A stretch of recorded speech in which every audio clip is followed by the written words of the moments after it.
સમાચારમાં આગળ વધીએ। રાજ્ય સરકારના કર્મચારીઓની દિવાળી સુધરી છે। ઓપીએસને લઈને રાજ્ય સરકારે મોટો નિર્ણય કર્યો છે।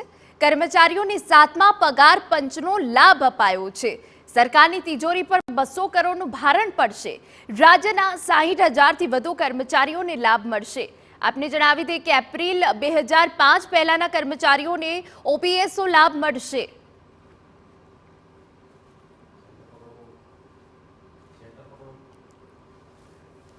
પૂર્વક નિર્ણય લીધો છે કે આવા જે કર્મચારીઓ 1/4/2005 પહેલા જે ફિક્સ કર્મચારી તરીકે જેમની નિમણૂક થઈ હતી અને જેઓ પાછળથી એ કાયમી થયા હતા એવા તમામ કર્મચારીઓને ઓપીએસનો લાભ આપવાનો નિર્ણય કર્યો છે।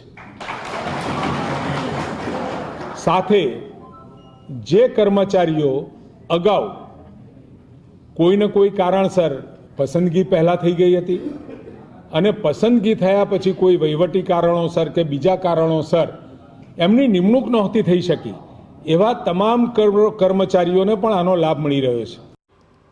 રાજ્ય સરકારના નિર્ણયને કર્મચારી મંડળે આવકાર્યો।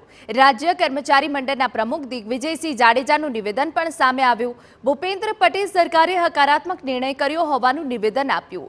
સરકારના નિર્ણયથી હજારો કર્મચારીઓને ફાયદો થશે। અમારી ઈચ્છા છે કે રાજ્યના સમગ્ર કર્મચારીને દેશના સમગ્ર કર્મચારીઓને પણ જૂની પેન્શન મળે। આ અમારી અગાઉના સમાધાનની જે બાબત હતી ને પેન્ડિંગ હતી એને જ્યારે સરકારે નિર્ણય કર્યો છે ત્યારે રાજ્યના લાખો શિક્ષકો અને લાખો કર્મચારીઓ વતી અમે એને આવકારી છે। માનનીય મુખ્યમંત્રીશ્રીએ ખાતરી આપેલી છે કે આ ટૂંક સમયમાં આ પરિપત્ર કરી દેવામાં આવશે અને જેની કોર્ટ મેટર હોય, જેની નિમણૂક થઈ ગઈ, જાહેરાત આવી હોય, ભરતીની પ્રક્રિયા 2001-4-2005 પછી થઈ છતાં એ પણ લોકોને આની અંદર સમાવી લેવામાં આવશે।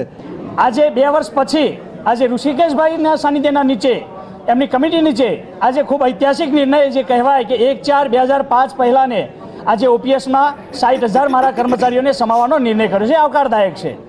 એ બદલ અખિલ ભારતીય રાષ્ટ્રીય શૈક્ષિક મહાસંઘ એમને આવકારે છે।